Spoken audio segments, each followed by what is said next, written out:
भगवान राम भी इस पवित्र भूमि पर पधारे थे और एक रात रुके थे। प्रात प्रात कृत करी रघुराई, तीर्थ राज दीख प्रभु जाई। भगवान ने सुबह उठते ही अपना नियम पूरा किया और तीर्थराज का दर्शन किया। तीर्थराज दीख प्रभु जाई, चमर जमुन अरु गंग तरंगा, देखी हो ही दुख दारिद्र भंगा। गंगा और यमुना की तरंगे, एक तरफ से यमुना जी दिखाई देती है, एक तरफ से गंगा जी दिखाई देती हैं। सरस्वती गुप्त है। तुलसीदास जी कहते हैं कि इन दोनों की तरंगे, गंगा और यमुना की तरंगे देखने से, गंगा और यमुना आपस में मिल रही है, ये तरंगे देखने से देखी हो ही दुख दारिद्र भंगा, दुख और दरिद्रता भंग हो जाती है, नष्ट हो जाती है। इसका एक सूक्ष्म संकेत ये भी है कि जीवन में भक्ति और कर्म सिद्धांत का रहस्य अगर व्यक्ति ठीक से समझे तो दुख और दरिद्रता वो जीवन में से सदा के लिए चली जाएगी। जीवन में भक्ति हो, सुबह जल्दी उठने की आदत हो, जप तप ध्यान मौन व्रत आदि की निष्ठा हो और कार्य करने की कुशलता हो, यही संकेत है कि चंवर जमुन अरु गंग तरंगा, देखी हो ही दुख दारिद्र भंगा। ये अगर जीवन में होगा तो दुख और दरिद्रता जीवन से जरूर चली जाएगी। राम जी कहते हैं, को कही सकहीं प्रयाग प्रभाव। इस प्रयाग का प्रभाव बड़ा अद्भुत है, कौन कह सकता है। कलुष पुंज कुंजर मृगराव, जैसे हाथियों के समूह को एक शेर तितर बितर कर दे, उसी प्रकार पापों के समूह को ये क्षेत्र प्रयाग त्रिवेणी का स्नान नष्ट करने में समर्थ है, पापों के समूह रूपी हाथी को। अस तीरथ पति देख सुहावा, सुख सागर रघुवर सुख पावा। इस तीर्थराज को देखकर सबको सुख देने वाले भगवान को भी सुख हुआ, अच्छा लगा था, आनंद आया था। फिर जब राम जी यहाँ से आगे गए, एक रात रुकने के बाद, सुबह स्नान आदि त्रिवेणी में करने के बाद राम जी जब आगे गए, और आगे की कथा सब जानते हैं, मैं उस विस्तार में न जाऊं, परंतु जब राम जी रावण को मारकर विभीषण को लंका की राजगद्दी पर बिठाकर पुष्पक विमान में बैठकर लौट रहे थे अयोध्या की ओर, तो राम जी सीता जी को मार्ग में दिखा रहे थे कि देखो ये युद्ध भूमि है नीचे, यहाँ लक्ष्मण जी ने मेघनाथ को मारा था, यहाँ हनुमान जी ने अमुक को मारा था। इस प्रकार राम जी दिखाते दिखाते बातचीत कर रहे थे। इतने में पुष्पक विमान यात्रा करते करते इस तरफ आ पहुंचा था, तीर्थराज प्रयाग के पास। और राम जी ने बड़े प्रसन्न होकर सीता जी को बताया, बहुरी राम जानकी ही दिखाई। सीता जी ने जानकी जी को दिखाई क्या, जमुना कलिमल हरणी सुहाई, यमुना नदी के दर्शन कराए। ये देखो यमुना दोषों को हरने वाली है। पुनि देखी सुर सरी पुनीता। फिर इस तरफ राम जी ने कहा, सीता देखो ये इस तरफ जो है ये गंगा जी है, भगवान नारायण के चरणों से निकली हुई। पुनि देखी सुर सरी पुनीता, राम कहा प्रणाम करो सीता। राम जी ने कहा, सीता जी तुम इसको प्रणाम करो, ये गंगा है, ये यमुना है। राम जी कहते हैं सीता जी को, कैसी बढ़िया बात है। राम कहा प्रणाम करो सीता, हे सीता इसको प्रणाम करो। कितनी इस तीर्थ की महिमा है। परंतु ध्यान रहे, केवल बाह्य तीर्थ की ही महिमा नहीं है, बाह्य तीर्थ के साथ साथ तीर्थ में आकर जो एक तरफ तो उस तीर्थ का लाभ भी लें और फिर सत्संग का लाभ भी लें, तो वे लोग सचमुच में भाग्यशाली हैं। राम जी ने प्रयाग में आकर भरद्वाज जी से पूछा था कि हम किस मार्ग से जाएं। अपने जीवन में कल्याण का मार्ग निश्चित करना हो तो उसी से पूछना चाहिए जो त्रिवेणी पर बैठा हो। त्रिवेणी माने भक्ति की गंगा, कर्म की यमुना और ब्रह्म विद्या की सरस्वती जिसके जीवन में हो, उसी से अपने कल्याण का मार्ग पूछना चाहिए। राम जी ने यमुना जी दिखाई, यमुना कलिमल हरणी सुहाई, पुनि देखी सुरसरी पुनीता, राम कहा प्रणाम करु सीता, तीर्थ पति पुनि देख प्रयागा। संगम के निकट राम जी फिर आए, तीर्थ पति पुनि देख प्रयागा। यहाँ से जाते समय भी होकर गए, वापसी में लौट रहे थे अयोध्या, तो फिर तीर्थ पति पुनि देख प्रयागा, निरखत जन्म कोटि अग भागा, देखु परम पावनी पुनि वैणी, हरनि शोक हरिलोक निशेनी। राम जी ने कहा, सीता ये जो त्रिवेणी है ये भगवान के धाम में पहुंचाने वाली सीढ़ी है, सीढ़ी। हरिलोक निशेनी, निशेनी का अर्थ सीढ़ी है ये। माने जिसके जीवन में भक्ति होगी, जो कर्म सिद्धांत का रहस्य जानता होगा और सोच कर कर्म करता होगा, परिणाम का ख्याल करके करता होगा, तो हरिलोक निशेनी, ये तो हरि के धाम की सीढ़ी है, सीढ़ी। वो भक्त जरूर वहां पहुंचेगा। तो राम जी ने ये बड़े सुंदर संकेत दिए हैं। तो देखो, जन्म और मृत्यु के बीच का जीवन एक महा अवसर है, अवसर। बड़ा सुंदर अवसर है। क ख ग घ ये वर्णमाला के अक्षर है ना, इनसे वेद, उपनिषद और गीता का निर्माण हो सकता है। वर्णमाला वही की वही शास्त्र बन सकते हैं, परंतु उसी वर्णमाला से गाली भी बन सकती है। चाहे तो भगवान नाम बोले इन अक्षरों का सदुपयोग करते हुए, चाहे तो व्यक्ति इसके द्वारा अपशब्द बोले, चाहे अच्छे शब्द बोले। उसी प्रकार ये जन्म मिला है, चाहे तो गुरु चरणों में जाकर इस अवसर को सार्थक करे, सफल करे, चाहे तो फिर अमृत की संभावना को विष में बदल दे। संभावना अमृत की है, पर विष में अगर कोई बदल दे, गुरु के अभाव में, गुरु भक्ति के अभाव में, अथवा सच्चे गुरु के अभाव में, संभव है। तो अमृत की संभावना उसको जहर में बदल देते हैं लोग, सच्चे सदगुरु के अभाव में। प्रकाश की संभावनाओं को अंधकार में बदल देते हैं लोग। बीज वृक्ष हो सकता था, परंतु उसको पत्थर पर पड़ा रहने देते हैं तो सड़ जाता है, सड़ जाता है, नष्ट हो जाता है। बीज वृक्ष भी हो सकता है अगर उर्वर भूमि में बो दिया जाए तो, खाद पानी समय से दिया जाए तो, पशुओं से और फालतू घास से उसकी रक्षा की जाए तो, और बीज नष्ट भी हो जाएगा अगर पत्थर पे पड़ा रहा तो। मृणमय में चिन्मय का प्रकाश हो।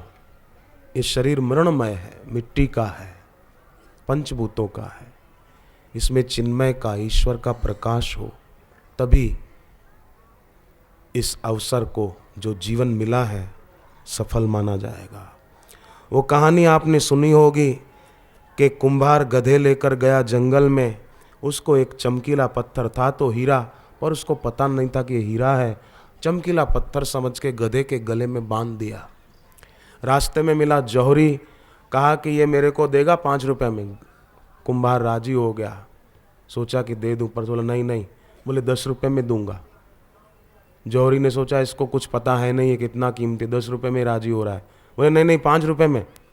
कुंभार बोला नहीं 10 रुपए में। जौहरी ने सोचा कहाँ जाएगा, लौट के आएगा। कुंभार तो गया, पर लौट कर आया तो उस जौहरी ने देखा कि गधे के गले में वो हीरा नहीं है। पूछा कुंभार को कहाँ गया वो पत्थर चमकीला। बोले वो तो एक आदमी ने मुझसे 20 रुपए में ले लिया।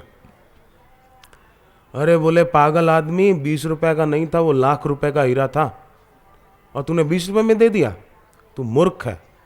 कुंभार ने कहा तब तो मुझसे ज्यादा बेवकूफ आप हो, क्योंकि मेरे को तो पता नहीं था ये लाख रुपए का है। इसमें तो 10-20 रुपए में राजी हो रहा था। आपको तो पता था लाख रुपए का है, तो आपने 10 रुपए में क्यों नहीं लिया? मेरे को तो पता नहीं था, मैं अनभिज्ञ था। आप तो जानते थे, तो क्यों नहीं लिया? तो जानते हुए भी लोग अनजान बन जाते हैं, और सम्राट होकर भी कोई भीख मांगे तो कैसा लगे, ऐसा जीवन लोग जी रहे हैं। एक ऐसे खजाने की चाबी है हम, पता नहीं है।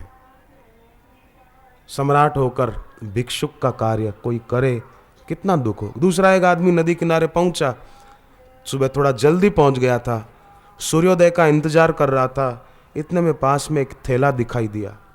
सोचा कि ये पत्थर हैं, एक एक करके फालतू, कई लोग होते हैं ना निष्प्रयोजन कार्य करते रहते, कुछ ना कुछ करते रहेंगे फालतू। तो वो थैला जो पड़ा था उसमें से वो फेंकने लगा, सोचा कि पत्थर है, फेंकने का छपाक छपाक आवाज उसको अच्छा लग रहा था, फेंकता गया। इतने में सूर्योदय हुआ, बाकी 4-5 पत्थर ही बचे थे। देखा कि अरे ये पत्थर नहीं, हीरे हैं, हीरे, बड़े बड़े कीमती हीरे हैं। तब उसने सोचा अरे मैंने तो कीमती हीरे भरे हुए थे वो गंवा दिए, पर चलो भाई जितने बच गए बच गए। जितने बच गए उससे वो माला माल हो गया। ज्वेलरी की दुकान पर गया और वो हीरे लाखों रुपए के बेचे, माला माल हो गया। तो हमारे जीवन में भी आज तक जितने श्वास चले गए, अब जितने शेष बचे हैं, हम इस पवित्र तीर्थ भूमि में आए हैं। और एक तीर्थ जो जग जंगम तीर्थ राजू, तुलसीदास जी ने ब्रह्मज्ञानी संत को भी जंगम तीर्थराज कहा कि चलते फिरते तीर्थराज हैं। एक तीर्थराज ये है और एक तीर्थराज आत्मज्ञानी गुरु हैं, जो जग जंगम तीर्थराजू। वो स्थावर प्रयाग, ये जंगम प्रयाग है। न उस प्रयाग की महिमा गा सकते हैं, न इस प्रयाग की महिमा गा सकते हैं। हम तो गोता लगा के पुण्य लाभ, भक्ति लाभ, पवित्रता का लाभ पा सकते हैं, प्रसन्नता का लाभ पा सकते हैं।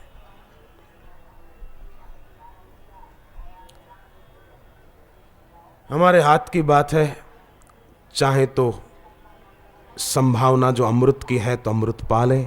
घर पे आप खड़े हों, सामने खिड़की है आपके घर में, कमरे में, खिड़की से आप दूर होगे तो खिड़की ही दिखाई देगी, पर खिड़की के नज़दीक आ जाओगे, एकदम पास आ जाओगे तो खिड़की हट जाएगी और विराट आकाश दिखाई देगा।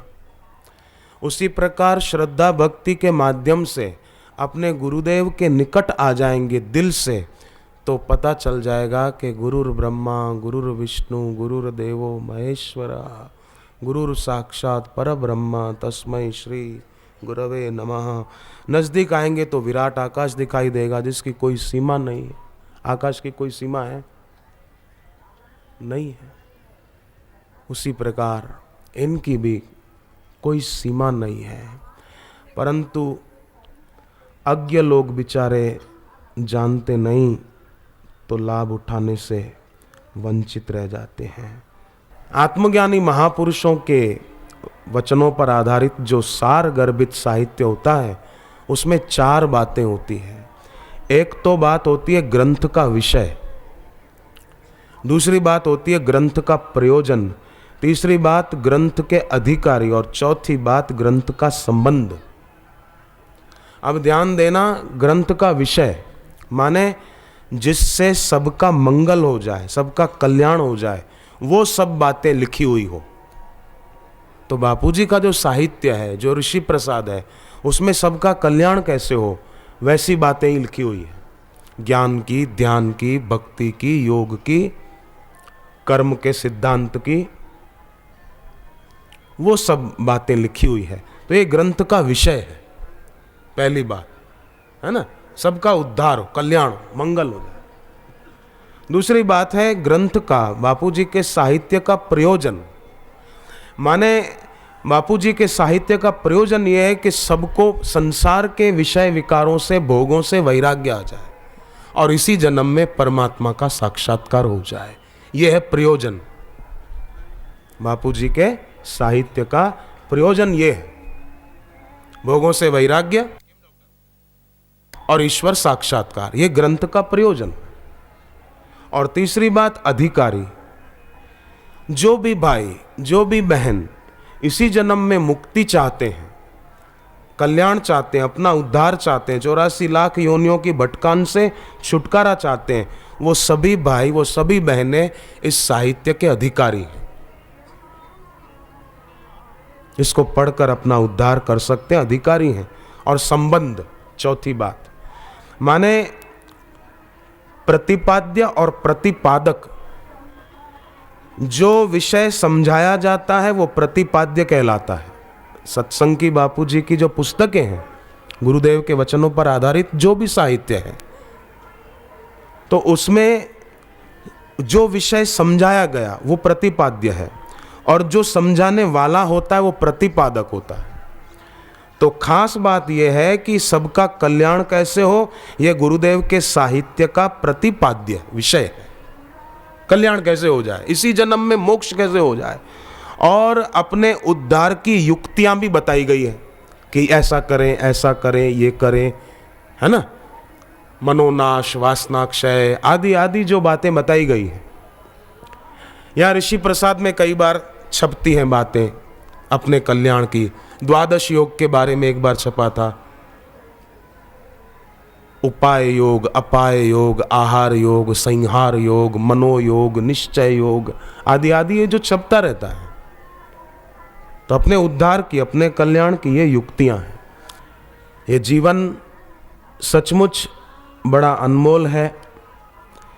इस जीवन में भगवान ने तो हम पर कृपा की है, जो हमको ये शरीर दे दिया,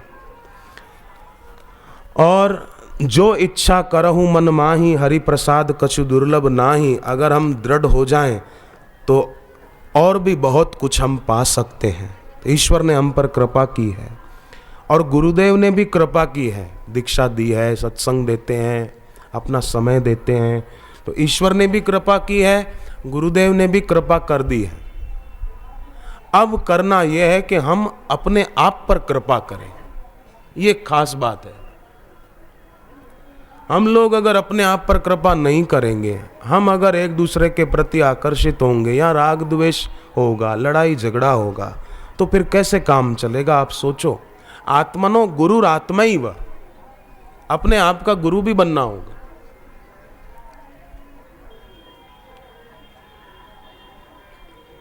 भगवान कृष्ण स्वयं कहते हैं, देखो, गुरु की कृपा और ईश्वर की कृपा, मानो जैसे चिंगारी हो, चिंगारी आग की, और उसके ऊपर हम कोयले रख दें, और फिर अगर थोड़ी फूंक न मारें तो कोयले अग्नि का रूप नहीं बन पाएंगे।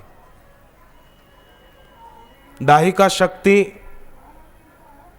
प्रकट नहीं होगी। तो गुरु की कृपा, ईश्वर की कृपा, मानो एक चिंगारी के बावजूद फिर मन कोयले जैसा काला बना रहेगा, शुद्ध नहीं होगा। जैसे चिंगारी के ऊपर कोयले आ गए पर फूंक नहीं मारी, हवा नहीं की थोड़ी, हाँ, हवा कौन सी, कि अभ्यास और वैराग्य की हवा, अभ्यास और वैराग्य का पंखा। जो साधन गुरुदेव ने बताया उसको तत्परता से करना। मकान बना, छत पर टंकी बन गई, पाइपलाइन फिट हो गई, पानी पाइप में टंकी से आ भी रहा है, परंतु नल नहीं खोलेंगे तो पानी मिलेगा नहीं, खोलना पड़ेगा। अभ्यास और वैराग्य को बढ़ाना पड़ेगा। अभ्यास है न तो कौनते यह वैराग्य न च गृह्यते। और सबसे बढ़िया अभ्यास क्या है कि मन में रहा हुआ राग मिटा देना। और वो बार बार गुरुदेव के वचनों को सुनने से और उनके वचनों को पढ़ने से बहुत आसानी से हो सकेगा।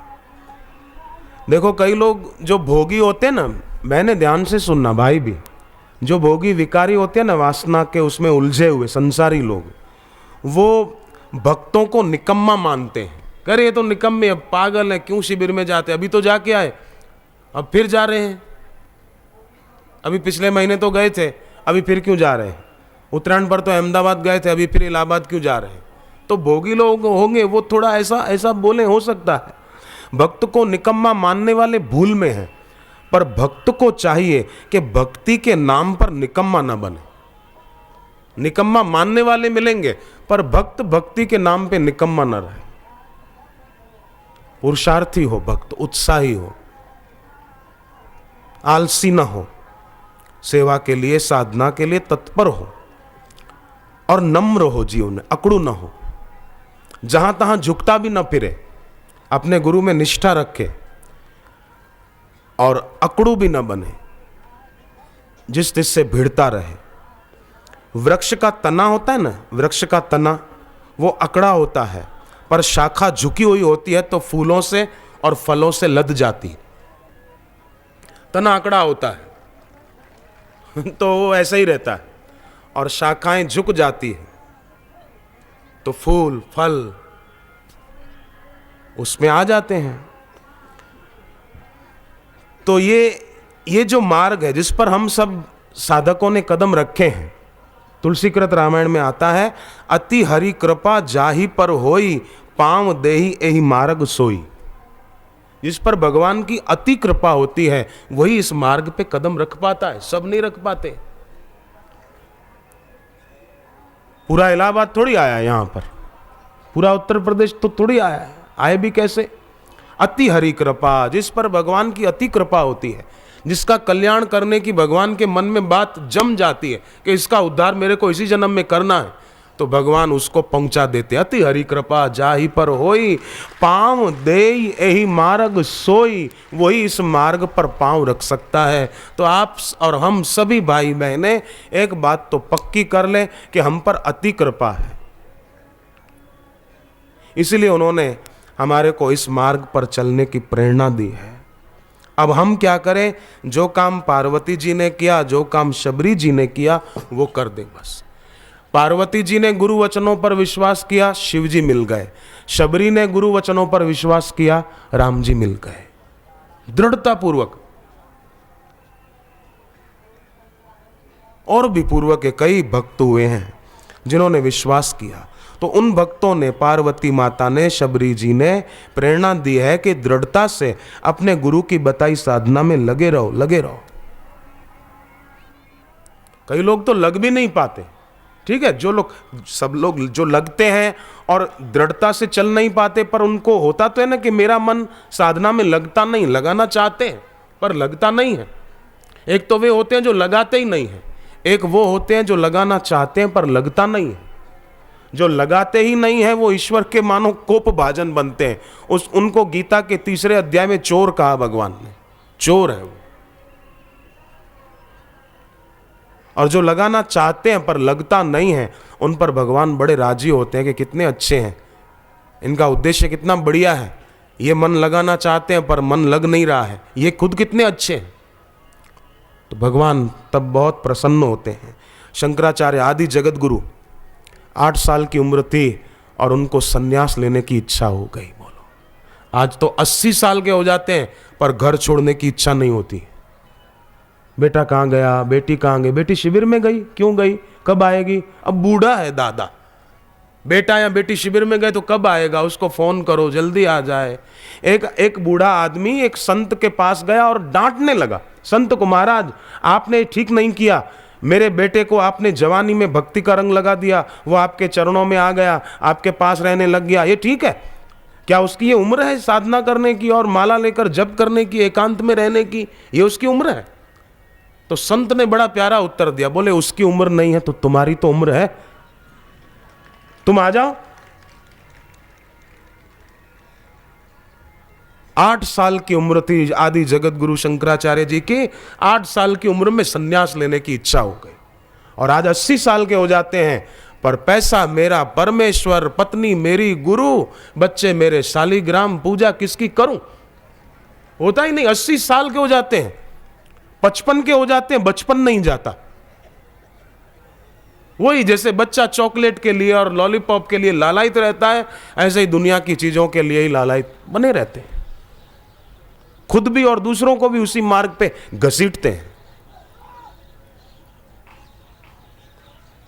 8 साल की उम्र में संन्यास लेने की इच्छा हो गई। अरे 32 साल की आयु में तो समाधि ले ली केदारनाथ में जाकर। 30 साल की आयु में ब्रह्म सूत्र उपनिषद पर भाष्य लिख दिए। ब्रह्म सूत्र पर भाष्य लिखा, वेद व्यास भगवान प्रकट हो गए।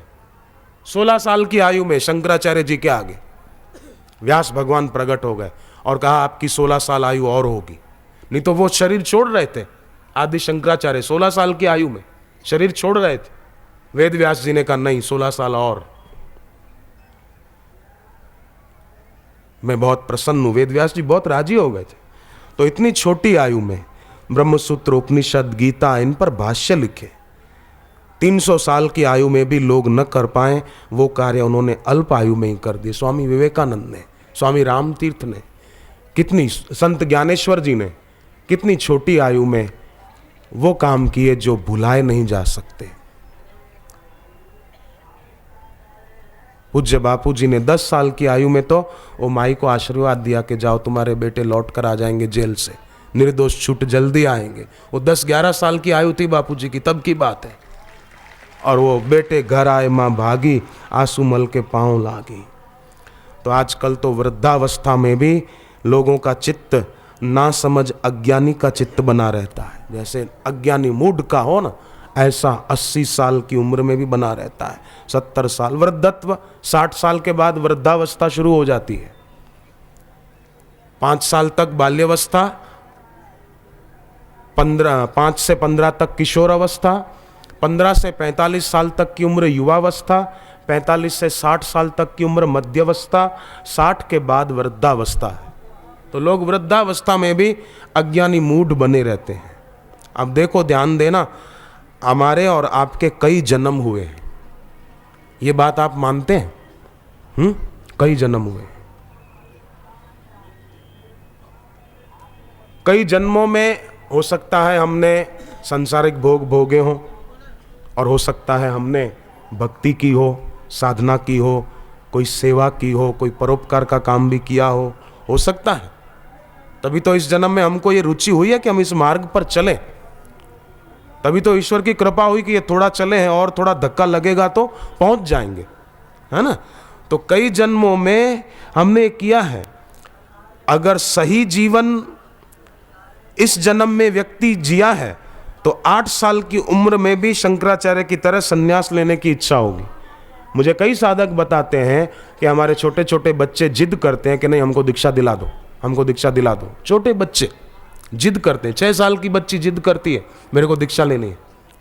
तो इतनी छोटी आयु में कैसे हो जाती है इच्छा दीक्षा लेने की। फ्रांस के एक बड़े बुद्धिमान विचारक, बिनेट उसका नाम साहित्य में बताया है। फ्रांस के इस विचारक ने कहा कि केवल शारीरिक उम्र ही नहीं होती, मानसिक उम्र भी होती। कई लोग शरीर से बड़ी आयु के हो जाते हैं पर दिल दिमाग से, मानसिकता से बहुत छोटे होते हैं। मानसिक प्रौढ़ता नहीं आती। वही दुनिया के भोग, चॉकलेट लॉलीपॉप की तरह बस ये चाहिए ये चाहिए लगा रहता है। बहुत बार बहुत जन्मों में विषय बन चुके हैं, पर इस जन्म में तो सावधान होना ही चाहिए कि अब मुझे ज्यादा आकर्षित नहीं होना है। कंकड़ को दुनिया के भोग कैसे, कंकड़ जैसे। महाराज जी, संसार के भोग कंकड़ जैसे। परंतु कंकड़ को कोई कोहिनूर समझे तो जरूर वो कोहिनूर को कंकड़ समझेगा, है ना। भोगों को ही सब कुछ माने तो जरूर वो भक्ति को अपने जीवन में मानेगा कि नहीं नहीं, ये इसको क्या करना, दीक्षा क्यों लेनी, जब क्यों करना, पूनम व्रत क्यों करना, किस लिए करना, सत्संग में क्यों जाना। कंकड़ को जो कोहिनूर मानता है, भोगों को ही जो सर्वस्व मानता है, तो वो कोहिनूर को कंकड़ मानता है।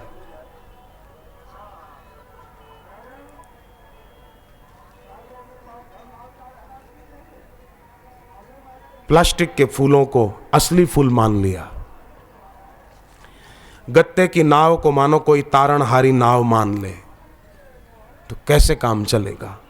तो ऐसे हैं दुनिया में लोग। अति हरि कृपा जाहि पर होई, जिस पर अति कृपा होती है, पांव देहि एहि मार्ग सोई, वही दे पाता है, बाकी के लोग रह जाते हैं बेचारे।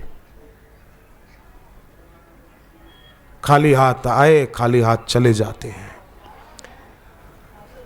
तो नचिकेता अपने निश्चय पर अडिग रहे। यमराज के द्वारा प्रलोभन बढ़ाया गया, कठोपनिषद में खूब प्रलोभन बढ़ाया, तुमको रिद्धि सिद्धि दे देंगे, खूब वैभव दे देंगे, तुम्हारी आयु ऐसी होगी कि हा मरोगे नहीं, चिरंजीवी हो जाओगे। बोलो, पुत्र परिवार पत्नी सब आज्ञाकारी होंगे। प्रलोभन बढ़ाते गए यमराज, और ज्यों ज्यों यमराज प्रलोभन बढ़ाते गए त्यों त्यों नचिकेता दृढ़ होते गए कि मुझे नहीं चाहिए। क्योंकि नचिकेता का प्रश्न आत्मज्ञान संबंधी था, मेरे को आत्मज्ञान दो। तो यमराज प्रलोभन दे रहे थे कि तुम बदले में ये ले लो, ये ले लो, रिद्धि सिद्धि ले लो, वैभव ले लो, अजर अमरकता का वरदान ले लो, अखंड राज्य सुख ले लो, पुत्र परिवार आज्ञाकारी ले लो। तो नचिकेता को लगा कि जिस परमात्म ज्ञान से दूर करके इतने सारे सुख और उसके प्रलोभन देने की बात कर रहे हैं, तो जरूर आत्मज्ञान का सुख इन सब से ऊंचा है। इसलिए उसको एक तरफ करके मुझे ये सब दिखा रहे हैं, ये सब देना चाहते, मुझे नहीं चाहिए, मुझे नहीं चाहिए, मना कर दिया। कैसी नचिकेता की बढ़िया बात है। अपने आश्रम की एक पुस्तक में नचिकेता और यमराज का संवाद भी है, थोड़ा सार सार। गुजराती में उस पुस्तक का नाम था विवेक अने वैराग्य, अपने आश्रम की,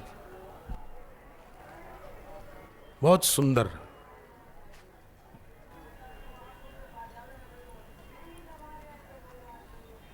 नचिकेता की सद्बुद्धि कैसी दिव्य थी कि सोचते हैं कि मुझे इतने सारे, एक आदमी, कहानी है, दृष्टांत है समझाने के लिए। एक आदमी एक संत के पास गया, जंगल में रहते थे संत। कहा, महाराज मैं बहुत गरीब हूँ, पैसा नहीं है, आप आशीर्वाद दो, मेरे को पैसा मिल जाए। तो संत ने कहा, देखो नदी के किनारे एक पेड़ है, उस पेड़ के नीचे खड्डा खोदोगे तो एक पारस मिलेगा, पारस। तो जितना लोहा सोना बनाना चाहो बना लो, जाओ ले जाओ। तो आदमी गया, बराबर उस जगह पर खड्डा किया, पारस मिल गया। एक लोहे का टुकड़ा उठा के टच कराया, स्पर्श कराया, तो सोना बन गया। तो राजी हो गया कि वाह भाई वाह, संत ने तो सच्ची बात बताई, ये तो सोना हो गया। पर फिर उसके दिमाग में हुआ कि इस पारस के बारे में संत को पता था कि इस जगह पर पड़ा है, तो भी संत ने इस पारस से लोहा सोना क्यों नहीं बनाया? वो खुद क्यों एक झोपड़ी में रहते हैं, एकांत में रहते हैं, क्यों? तो जरूर इससे भी ऊंचा कोई सुख उनके पास है, इसीलिए ये उनको तुच्छ लगा, उन्होंने पारस से सोना नहीं बनाया। तो क्यों ना मैं भी वही सुख पाऊं जो उन्होंने पाया है, इससे ऊंचा। तो पारस को वहीं गाड़ कर वो फिर संत के पास जाकर कहने लगा कि महाराज मुझे वो नहीं चाहिए, मुझे तो वो चाहिए जिसके आगे आपको पारस तुच्छ लगा और आपने उसको वहाँ रख दिया, उसका उपयोग ही नहीं किया, आप मुझे भी वो सुख दीजिए। तो नचिकेता को भी लगा कि जरूर इन सब से ऊंचा कोई सुख है। तो अब ध्यान दे सभी साधक जो दीक्षा लिए हुए हैं, पहले से 2 साल से, 5 साल से, 10 साल से, 15 साल से जो दीक्षा लिए हुए, अब ध्यान देना, बहुत पते की बात है कि जब हम ध्यान साधना में संलग्न तो हो सकता है हमको भी कोई वस्तु का आकर्षण सताए, हो सकता है कोई व्यक्ति का आकर्षण सताए, वो विघ्न रूप हो, किसी को व्यक्ति का हो, किसी को वस्तु का हो, तो समझ लेना, डरना नहीं तब, अरे मेरे को अभी भी आकर्षण होता है, मेरे को बहुत ये व्यापक शिकायत है मेरे पास कि मेरे को अभी भी आकर्षण क्यों होता है, मेरे को अभी भी आसक्ति क्यों होती है। अरे उसको महत्व मत दो, अपितु ये बात सोचो कि अब मंजिल निकट है। ये पॉजिटिव थिंकिंग, सकारात्मक नजरिया कर दो। बड़े बड़े ऋषि मुनि एकांत में बैठकर विचार करते थे कि अब बस ये दोष बचा है, अब ये दोष बचा है, इतने दोष गए गुरु कृपा से, प्रभु कृपा से, अब बाकी ये दोष है, अब ये स्वाद का जरा है मन में, अब जरा ये है, अब ये है, अब थोड़ा ये है। बड़े बड़े ऋषि मुनि एकांत में बैठकर ये विचारते थे। तो आपको भी अगर मन में कभी अपना दोष दिखता है तो समझ लेना कि वो समय निकट है कि कल्याण हो जाए। दुखी मत होना, व्यथित मत होना।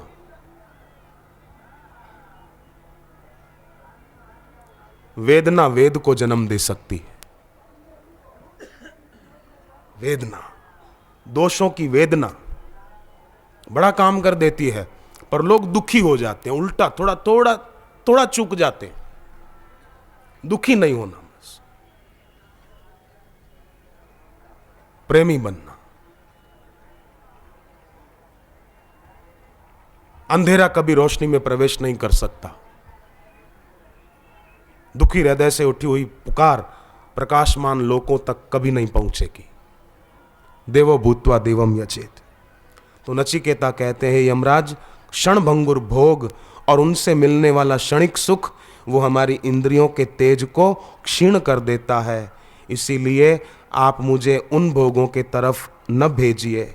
और आयु कितनी भी बड़ी हो यमराज, फिर भी अल्प ही है। हे यमराज, आपके दर्शन से मुझे अब सब नीरस लग रहा है। मुझे न लंबी आयु चाहिए, न सांसारिक भोग चाहिए। मुझे तो आप आत्मज्ञान का उपदेश दीजिए। मुझे आपके दर्शन से सब नीरस लग रहा है।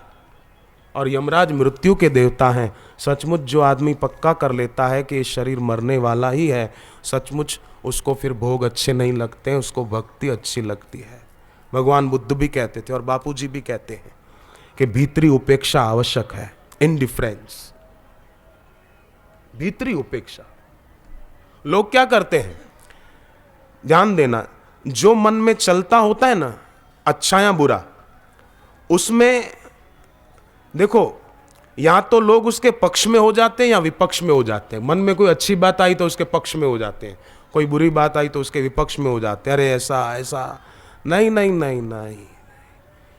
विचार अच्छा आए या बुरा आए, विचार निर्जीव है। हम उसके साथ जुड़कर उसको सजीव बना देते हैं। तो क्यों सजीव बनाना? अच्छे से जुड़ेंगे तो राग होगा, बुरे से जुड़ेंगे तो द्वेष होगा। जुड़ना ही नहीं है। भीतरी उपेक्षा, बस जो मन में चल रहा है उसमें रस बुद्धि नहीं। मन अभी तक जब जिनमें रस लेता है, अच्छे विचारों में या बुरे विचारों में, तो हम पक्का कर लें कि अब हम इसको सजीव नहीं बनाएंगे। बस जुड़ेंगे ही नहीं। अच्छा आया तो आया, बुरा आया तो आया, गया, मेरा क्या लेना देना। ये मेरा किया हुआ है ही नहीं, मेरा किया हुआ है ही नहीं। अपने आप आया, अपने आप आया तो अपने आप जाएगा। मुझे इससे क्या। तो यमराज कहते हैं नचिकेता को, फिर नचिकेता तुम्हारी इतनी जिज्ञासा है तो फिर तो किसी श्रेष्ठ महापुरुष के पास जाना चाहिए, मनुष्य मात्र को। और देखो, कई लोग ऐसे मैंने देखे हैं, मेरे को मिले हैं संसार में कई जगह जाने पर। उनके पास घर में किताबें बहुत होती है, मैंने देखा है। मैंने उनके घर पे किताबें खूब ढेरों देखी, दुनिया भर की किताबें। तो ये तो, और फिर वो बोलते हैं कि अरे इसके द्वारा हम अपनी साधना कर रहे हैं। नहीं नहीं, आप नक्शा हाथ में ले लो, समझो आपको पहाड़ पे जाना है। तो दो उपाय हैं। एक उपाय तो ये कि नक्शा ले लो, और एक उपाय यह कि गाइड ले लो। नक्शा कितना ही बढ़िया क्यों ना हो, पर नक्शा मुर्दा है। नक्शा सजीव नहीं है, नक्शा निर्जीव है। पर कोई ग्रामीण हो, अनपढ़ हो, पर उस इलाके का जानकार हो। भले आप नक्शा पढ़ लेते हो और उसको नक्शे में क्या कहां पढ़ना नहीं आता, परंतु उसको पता है मार्ग का, तो भाई वो आदमी ज्यादा काम करेगा नक्शे की अपेक्षा। नक्शा काम नहीं करेगा, भले उसने कभी नक्शा देखा नहीं है तो भी अनुभवी अनेकों नक्शों से ज्यादा अच्छा है। कितने भी नक्शे इकट्ठे कर लो, पर अनुभवी आदमी के आगे कितने ही इकट्ठे किए हुए नक्शों की कोई कीमत नहीं। उसी प्रकार अनुभवी महापुरुष आत्मज्ञानी सद्गुरु, उनके आगे किमत्र बहु नोक्ते न शास्त्र कोटि शतैरपि दुर्लभा चित्त विश्रांति बिना गुरु कृपाम पराम। ये गुरु गीता का श्लोक है। किमत्र बहु नोक्ते न, शास्त्र कोटि, गुरुदेव की कृपा के बिना करोड़ों शास्त्रों से भी चित्त की विश्रांति दुर्लभ है। कितने ही शास्त्र इकट्ठे करके रखो न, कुछ नहीं होने वाला। और शास्त्रों के साथ एक समस्या यह भी है कि अर्थ आदमी अपना मन माना निकाल लेता है। ऐसा लिखा है, ऐसा, ये लिखा है, ऐसा, ये लिखा है, ऐसा, तो इससे उल्टा आदमी उलझ जाएगा। इसलिए सौराष्ट्र के नरसिंह मेहता ने कहा, ग्रंथ गड़बड़ करी वात ना करी खरी। यह भी बात है, नरसिंह मेहता की है। ग्रंथ गड़बड़ करी वात ना करी खरी। हाँ, जेने जे गमे तेज बूझे, जिसको जो अच्छा लगता है हाँ पूजे। तो भाई मेरी प्रार्थना है सभी के चरणों में दो हाथ जोड़कर कि ध्यान रखें, जिन्होंने ये गुरु चरणों की प्रीति का मार्ग पकड़ा है बस उस पर दृढ़ता से चलते रहे। कल्याण है कल्याण। हयात महापुरुष मिल जाएं फिर तो किसी की जरूरत नहीं है। और किताबी ज्ञान से भरा हुआ मन हो किसी का, वो सीधे तथ्य भी देख नहीं पाएगा, उलझा हुआ होगा। किसी में कुछ पढ़ा, किसी में कुछ पढ़ा, किसी में कुछ पढ़ा, किसी में कुछ। जिन्होंने किताबें लिखी है वो कोई सब साक्षात्कारी तो है नहीं जो उनकी किताबें पढ़ने से कल्याण हो जाएगा। किताबें तो बहुत मिलती है लाइब्रेरियों में, पुस्तकालयों में बहुत किताबें मिलती हैं। कई बड़े बड़े विद्वानों को मैंने पढ़ा है।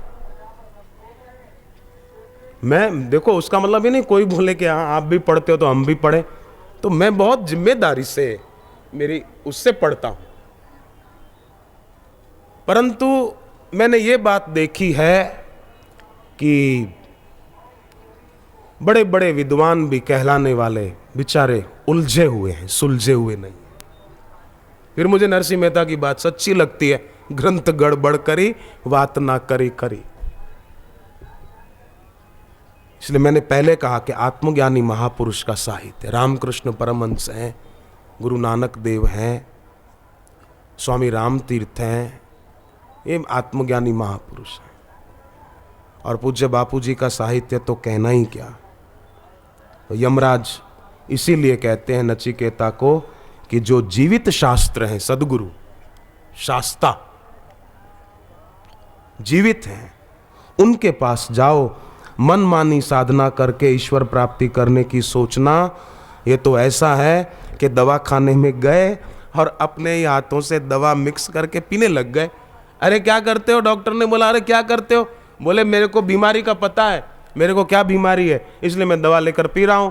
पर भाई तुझे बीमारी का पता है पर तू डॉक्टर थोड़ी है, कौन सी दवा लेनी ये तुझे पता है?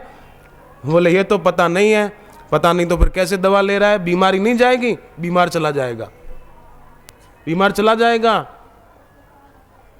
राम बोलो भाई राम, राम बोलो भाई राम, हो जाएगा। वो बोले मैं रोगी हूं, मेरे रोग को मैं जानता हूं। दवाइयों की किताबें उठाकर देखने लगे और दवा की बात सोचने लगे और मिक्स करके पीने लगे तो खुद ही चला जाएगा। संसार में लोग अपने को बड़ा होशियार मानते हैं। शरीर का रोग होता है तो डॉक्टर के पास चले जाते हैं और वो जो प्रिस्क्राइब देता है उसी का अनुसरण करते हैं।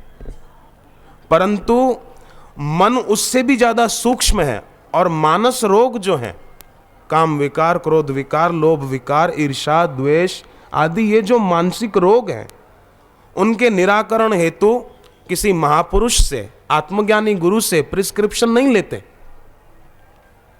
शरीर के रोगों में तो मान जाते हैं, डॉक्टर के पास चले जाते हैं, मेरे को शुगर है, मेरे को किडनी प्रॉब्लम है, मेरे को जोड़ों का दर्द है, मेरे को ये तकलीफ है, मेरे को ये है, मेरे को हार्ट का प्रॉब्लम है।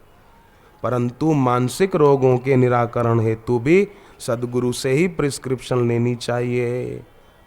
परंतु अभिमानी आदमी आ नहीं पाता। जैसे कहावत है कि ऊंट पहाड़ के पास नहीं जाता। क्यों? कि ऊंट को लगेगा अरे मेरे से भी ऊंचा कोई है, मैं तो अपने को ही ऊंचा मान रहा था, ये तो मेरे से भी ऊंचा है, ऊंट पहाड़ के पास नहीं आता, ऐसी कहावत है। तो अभिमानी आदमी होता ना वो कोरा ही रह जाता है, ये बात भागवत में भी आती है। परंतु नम्र आदमी वो पहुंच जाता है और पा लेता है।